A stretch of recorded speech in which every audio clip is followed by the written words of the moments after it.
Good morning, folks. What a beautiful day it is to get our hands on the 550 IXP. So we've kindly been asked by a local farmer to come into his local bit of woodland and clear up some of the dead timber that has fallen in the high winds. And it gives us a perfect opportunity to check out the performance of this brand new chainsaw. Not only that, it gives us the opportunity to hopefully answer some of your questions you may have about this brand new battery chainsaw from Husqvarna. So we'll be able to check out the power, some of the features of it, and how it actually sits in the market against petrol equivalents. Now, apparently this chainsaw is the real deal, and I'm expecting some big things from it. I love Husqvarna chainsaws, and I think it's going to be a little weapon. So let's fill it up with oil first, do some of this clearance in here, and then we'll get onto some big timber, put a bigger bar on it, and actually see how much power this machine really has.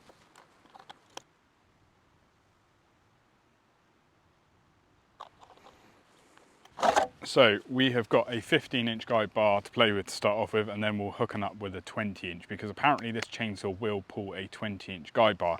Chain-wise is 1.3 mil 325, so what you'd expect on a mid-range Husqvarna chainsaw. And we've got the smaller battery of the two we've got with us today. We've got the B330X fitted in at the moment, which is meant to make this saw feel like a 50cc or give you the performance of a 50cc. And then we've got the B540X, which gives the performance of a 60cc, so it gives more power. So we'll fit the bigger battery up for when we get into the bigger timber. Now, yes, I know some of this stuff looks pretty dead, but it'll give us a good idea of just getting the feel for the chainsaw to start off with, and then we'll get onto some nicer wood to really see what this thing can do. Right, and to turn it on is as simple as pressing the button like so. You got your trigger, you push forward on your palm, and then it's a squeeze of the trigger underneath. So in the larger timber, what we're going to do is we're going to put it on full power mode. So we're turning the what we call savey off, which is a reduction in power if you want to get better runtime. So in the larger stuff like we've got here, we'll have it full power. In the smaller stuff, put savey on and see how it performs. And hopefully this video will give you an idea of what battery power can actually achieve.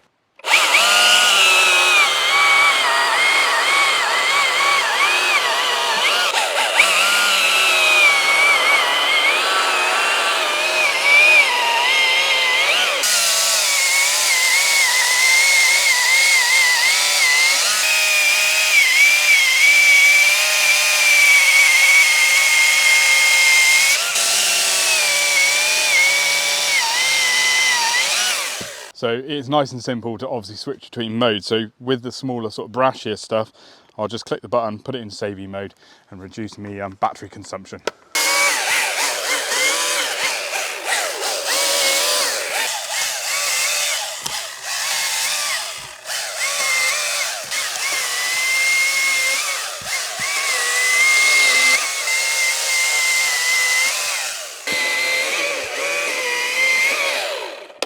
Now, one thing I love straight away is that battery charge indicator.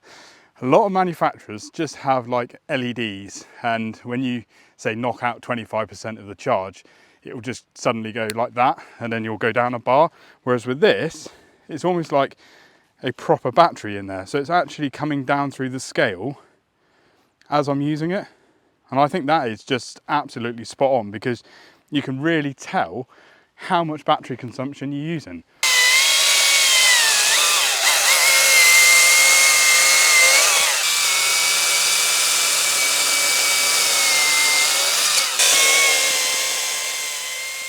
So here's a quick rundown on the top specs of Husqvarna's latest Pro battery chainsaw. First off, it runs on their 36-volt battery platform, with the largest battery delivering performance comparable to a 60cc petrol chainsaw. Chain speed is nothing to shy away from either, with a top speed of 24 meters per second.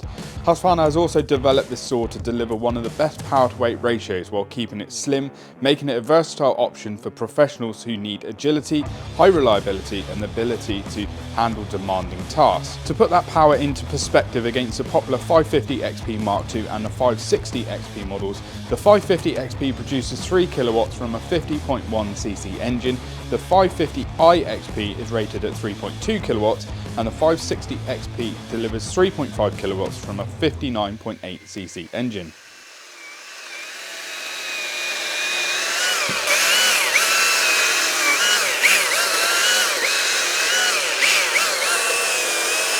Right, so initial thoughts without going into any big timber. It's got some nice balance, lovely feel about it. Now, I've used plenty of mid-range 50cc chainsaws in the past, including the 550 XP Mark 1 and Mark 2. And I'd say balance-wise, very, very similar. It's very easy to maneuver, but obviously you don't get that lovely two-stroke smell and you don't get that revvy saw sound that you do with a two-stroke machine. But other than that, yeah, it's performing pretty well, to be honest. There is a big thing though, and that is going from that savey mode into full power mode. When you get into the bigger stuff, if you've still got it in savey mode, you can really tell. You certainly need that full power when you go into the bigger stuff. But yeah, I haven't turned the heated handlebars on as well because this is the XPG model, because I think that would zap a bit more power. We are just under half a battery from what we've done so far on the smaller battery as well. Obviously we've got the bigger battery to play with. But yeah, overall thoughts? Like it so far.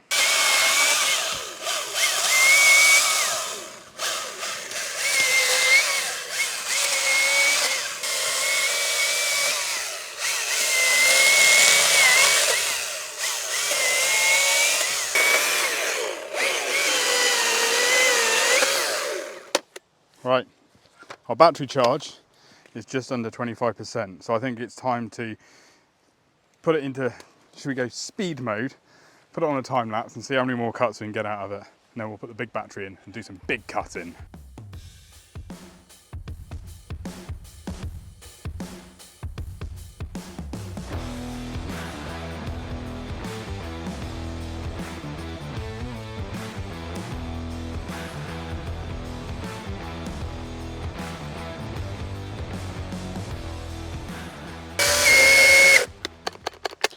Right, that's it. We've run out of battery on the small one, but this is where you would normally go back and fill up your chainsaw with two-stroke. Well, I'm going to put another battery in it, and I'm going to show you another machine in the back of our truck, which will hopefully, well, all you petrol heads out there that only like petrol, I'm not going to say it's going to sway you, but it gives you an option of hopefully keeping one of these machines going all day long. And that product is Husqvarna's C1000X4, their portable battery charger. So it means we can have a bank of 4 batteries here charging on the inverter that is in the truck, charging our batteries as we are using our other one in the chainsaw. And now in the top of here, we have got the space for 4 different batteries. Obviously we've been using a B330, we've got a B540X, which is fully charged, ready to go after lunch, where we can use it in that bigger timber and actually get the true power out of this chainsaw. But it means I could use that battery now, which is fully depleted, close the lid, charge up the batteries, and then they are ready and charging for next time I need to pull one out. Now I'm going to reason with all of you guys that are fond of petrol, because I love petrol products as well. There's no getting away from it. These systems only work if you've got somewhere to charge and you've got enough batteries to keep you going. If you had just the one battery like we had there this morning, it isn't going to do you a day's work. There is no getting away from that. You can't beat around the bush. But if you've got a nice bank of batteries, or you are, you've bought into the battery system, you're a company that has got a nice fleet of battery tools, then obviously you're going to have a range of batteries. So it does make it feasible to run a battery product all day long with, yes, a multiple amount of batteries and a charging system that you can charge off an inverter, or you are close to a power source. All right, let's put the big battery in, go and see its true colours in some big timber. Right, and before I forget, we plugged the smaller battery into the charger to see if we can charge it up before we consume the energy out of the big battery. So now we've got the big battery in. This is meant to change this saw to the performance and feel of a 60cc petrol. Just by changing a battery? Let's take a look and see what it does. Right, and to really push it, we put a 20-inch guide bar on, see what it can do.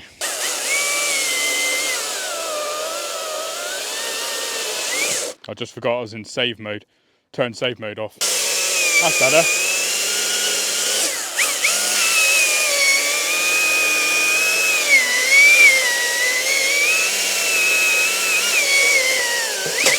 Now we're farming.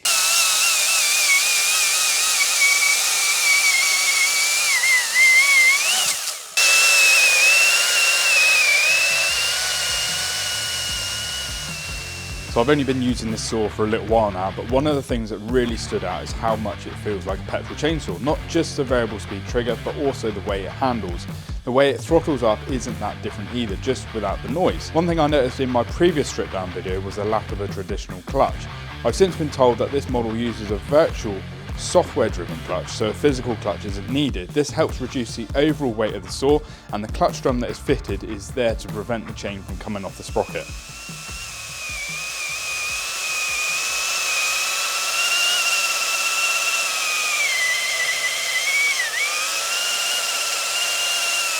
Right, you might have remembered this little spot that we come down to, because this is where James tried out the 564 XP. And this saw is doing exactly what the 564 was doing. It's cutting through this timber that is good 16 inches. Now, yes, it is a little bit soft on the outside, but inside there, that beech is absolutely rock hard. And it was pulling like nobody's business. Now, the thing is with it, it doesn't sound powerful because obviously there's no sound to it. It's just a motor running.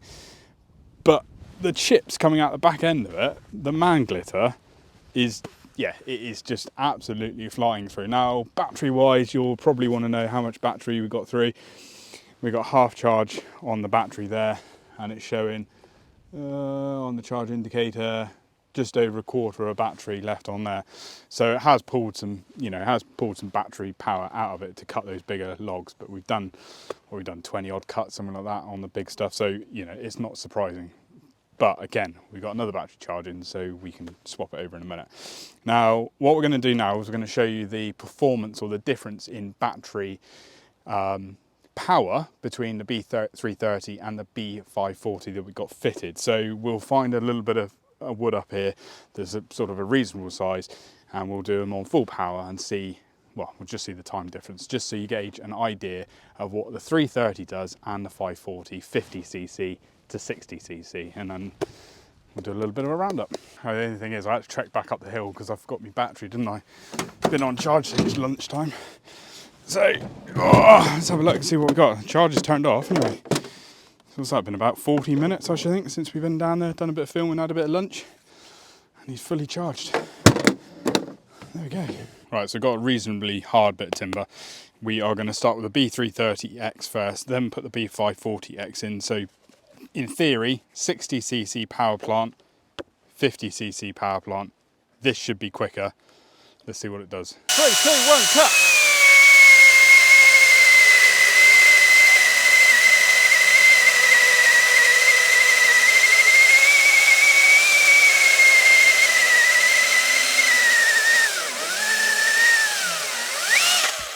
And now for the B540X, converting this chainsaw to a 60cc petrol equivalent. 3, 2, 1, cut!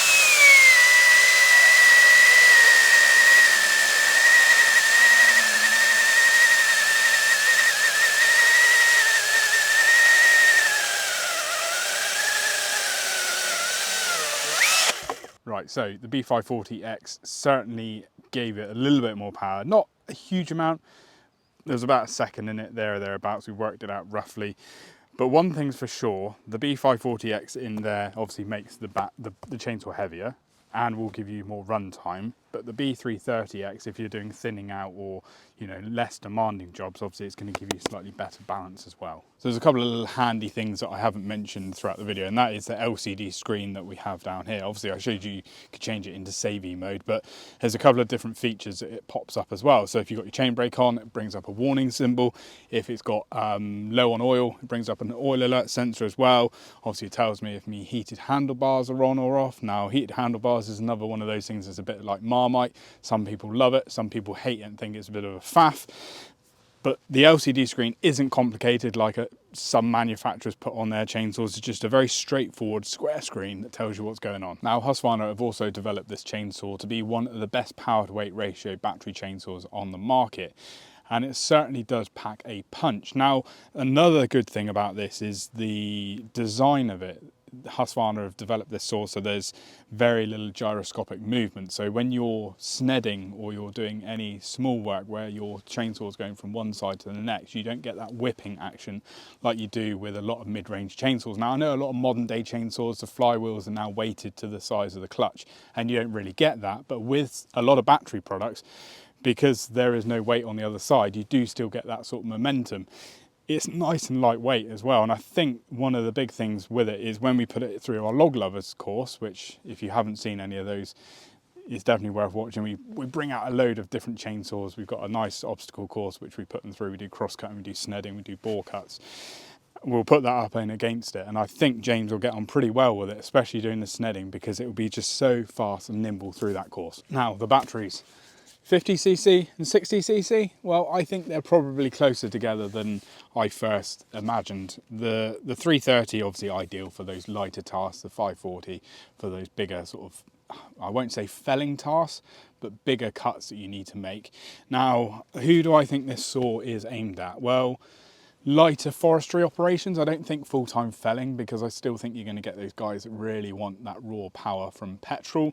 I think farmers will get on very well with it, especially doing hedging or any of that sort of work in around, you know, the smaller timber that they want to thin out. And how about landscapers or even tree surgeons that want a powerful saw which they want to climb with? And I think it would be a very handy addition to those sort of companies that deal in noise sensitive areas but want the power and performance of a mid-range petrol chainsaw. And if you are one of those people that is sort of on the fence between petrol and battery, it is definitely worth trying it. Get your hands on one. If you go to a forestry or an arb show, or you go into your local dealer, slip a battery in, see if you can take it out the back and cut some wood with it, because it will certainly put a smile on your face. And if you want to find out more about this chainsaw, a little bit more under the covers and all the sort of techie stuff, I have done a previous video where we strip it apart as much as we can and see what's going on underneath the covers. And I've linked that video right at the end of this one, so if you get a chance, give it a watch. Anyway, we're Machinery Nation, and we bring you product videos every week all about tools and machinery. We hope you enjoyed this one. If you did, please subscribe to this channel, ding the notification bell, give us a like, and let us know in the comments what you think of this baby right in front of me.